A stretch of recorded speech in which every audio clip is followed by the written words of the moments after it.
Warning. Our YouTube channel and its videos may contain scenes, language, and content that may not be appropriate for all audiences. These videos include surveillance footage, undercover pursuit of suspects, actual police and rescue operations, and fearless confrontations. If you do not approve of the content, please do not watch our videos.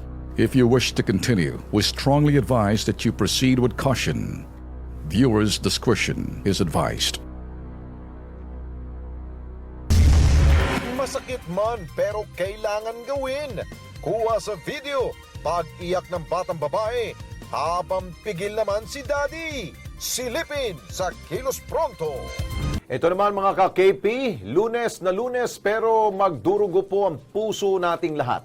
Viral po kasi ngayon sa social media ang pagwawala, pag-iiyak ko ng isang batang babae na si Ayen dahil muling babalik po sa Maldives ang kanyang pong tatay upang maging OFW at magtrabaho po sa labas ng bansa. Ang eksena pong yan ay sa airport po nangyari po yan At ang chikiting ay parang may separation syndrome. Hindi niya mapakolan po ang kanyang airpot o yung daddy niya. Kaya naman, ilan po sa mga netizens po natin ang nakarelate po dyan at karamihan sa kanila ay naantig po ang kanilang puso sa eksenang yan. Ayon kay Irene Relin, para raw sumabog yung kanya pong damdamin nung mapanood po niya yung videong yan. Sa comment naman po ni Guy Salvador, masakit daw talaga ang iwan ng mahal sa buhay, pero para naman daw ito sa ikabubuti po ng kanilang pamilya. At tago sa puso rin po ang pag-iyak ng batang nasa video. Panoorin po natin.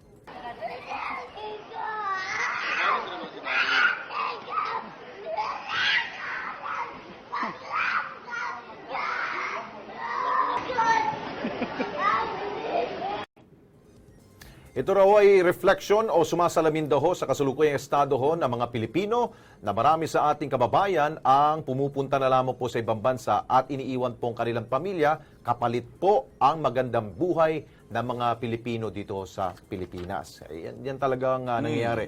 At sa talaho sa Philippine Statistics Authority o PSA noong 2015, ang overseas Filipino workers po ay umabot na sa humigit kumulang 2.4 million.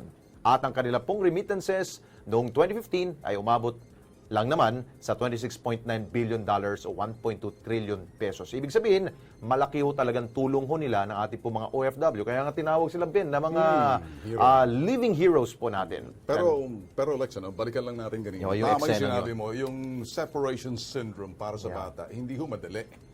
Para kung ganoon man sa magulang, mahirap din yun, lalo-lalo pag ikay mag-ibang bansa. Pagkatapos, yung visual na nakikita mo, paalis ka na, bagamat dumating ka na sa lugar na yun, mahirap din para sa isang ama.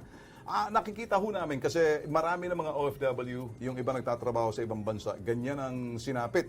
Hindi ho madali, kaya yun hong pagbigay ho ng importansya sana ng ating pamahalaan. Ako'y naniniwala kung kinakailan may separate department to be doon sa sinasabing concern ng mga OFW, isa ho dapat nakikita yan, Pero ang makakalungkot lang... You're saying, Ben, hiwalay yung Department of Labor doon sa Department of OFW? Parang meron lang specific concern. Meron siguro pati yung sinasabing, pati yung mga therapy o treatment.